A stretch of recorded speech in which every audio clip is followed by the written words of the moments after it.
So the failure actually to achieve human development is a major reason, in my opinion, for the social instability, for the economic hardship, for the kind of the imbalance, if you will, relations between the governors and the governed people of any given society. But unfortunately, for the majority of the region, it has been clear from actually the beginning even of the century, if you will, that there hasn't been the needed and the required progress or development that will make a sense of the human resources, of the wealth, of the financial resources this very special region actually has. The primary drivers of conflict in the Middle East today, internally, domestically, are the governments themselves and their repressive, abusive policies that marginalize civil society, disempower civil society, and carry out violence with impunity against their own citizens. The primary reason they do this is because they believe that's the only way to preserve their own authoritarian rule, that should they open up space for civil society will topple them. So unfortunately, they see their own citizenry as an existential threat and a zero-sum game for power.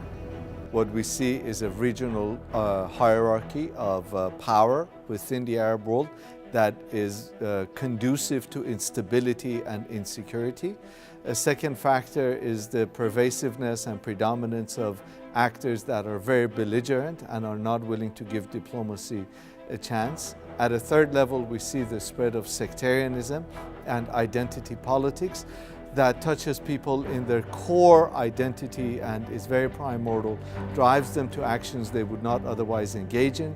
And last, but by no means least, we see a pervasiveness of the security dilemma, whereby when one country enhances its own security, it deepens the insecurity of others. I think one of the impressions that we have and the assumptions that we make about human rights and international law is that it has a prevalent meaning, and that if we just allow it to flourish, it will result in some sort of utopian